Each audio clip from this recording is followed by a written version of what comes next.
Les droits de la femme ont bien évolué au Congo. Ce n'est plus ce que c'était avant. On ne perçoit plus la femme juste comme cette mère au foyer qui n'est capable que de s'occuper de la maison et des enfants. Elle est bien plus que ça. Et donc je pourrais dire que le bilan est positif, qu'on accepte la femme dans beaucoup plus de domaines, dans beaucoup plus de secteurs. Ce n'est plus choquant de voir une femme médecin, c'est pas choquant de voir une femme entrepreneur, de voir une femme avocate. Donc je peux dire que au-delà de l'image de la femme comme mère au foyer, que effectivement les droits de la femme ont évolué. On prend compte de beaucoup de choses qui touchent à la femme. On a eu des campagnes sur le viol, chose qu'on ne voyait pas avant. Donc je peux dire que oui, on considère la femme en tant qu'être humain et personne.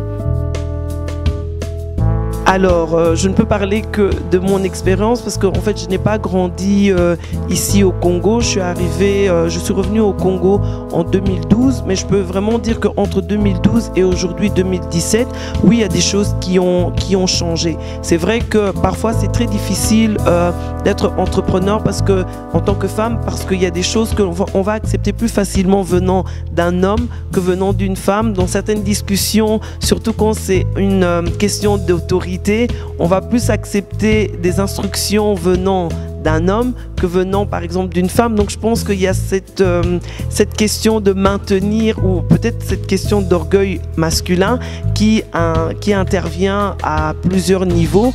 Mais ça, ce sont des difficultés majeures que je pourrais dire qu'en tant que femme que l'on rencontre. Une difficulté en plus, c'est le respect aussi de notre personne, le respect de la personne en tant que chef d'entreprise. Alors il faut distinguer le rôle de l'entrepreneur. Oui, dans la société, dans le monde professionnel, je peux être patronne, mais ça n'empêche qu'à la maison, je garde mon rôle d'épouse, je garde mon rôle de mère. Donc je crois que c'est un équilibre qui parfois fait peur. On a l'impression que parce qu'on est patronne, donc du coup on donne des ordres partout, même à son mari, mais c'est pas du tout le cas. Alors c'est une expérience très positive. Je suis arrivée dans le programme Ladies First, je dirais pratiquement pas par hasard, mais je dirais que c'était un bon coup de pouce de ce monsieur là-haut. Et en fait, c'est une dame qui m'a recommandé de pouvoir aller m'intéresser à ce programme donc de Ladies First. Et quand j'étais sur le point de démarrer l'entreprise, je suis partie là-bas et Madame Patience, donc qui est responsable du programme à la Robank, a eu la gentillesse, la générosité de m'inviter à un gala qui montrait un peu les success stories de ces femmes qui ont commencé dans le programme Ladies First. Et ça m'a vraiment motivée parce que j'ai vu que de la maman qui avait son magasin pour vendre des pagnes à la femme d'entreprise qui, elle, gérait peut-être un call center, par exemple, eh bien, tout était suivi, tout était respecté.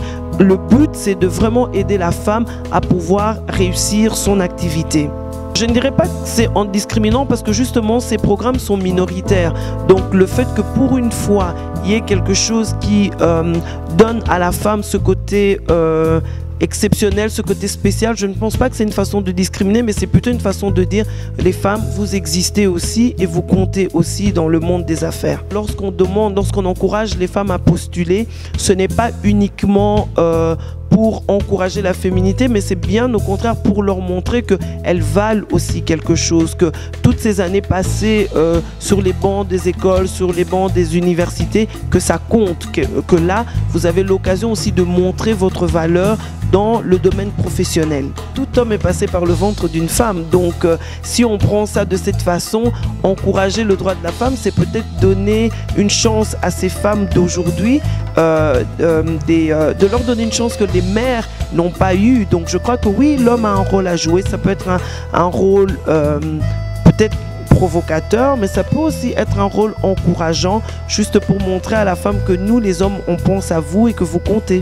Moi, je me dis que quand on veut quelque chose, on peut y arriver, on peut mettre les moyens pour y arriver. Donc, je dirais que si on n'atteint peut-être pas les 50-50, en tout cas, progrès, il y aura certainement. Il y a un obstacle qui est celui d'exposer les femmes à des rôles, à des modèles, à des personnes qui ont réussi dans des domaines atypiques. Et aussi, je crois qu'il y a l'autre côté, une fois que ces femmes sont exposées, elles sont inspirées, elles sont motivées, alors là, on peut commencer à les enseigner, on peut commencer à les instruire et vraiment à faire ce travail de formation pour les aider à non seulement aller entrer dans des domaines qui ne sont pas toujours typiquement féminins, mais aussi les aider à ce moment-là à réussir et à ne pas juste faire un passage éclair, mais vraiment à pouvoir rester et devenir des références dans l'avenir.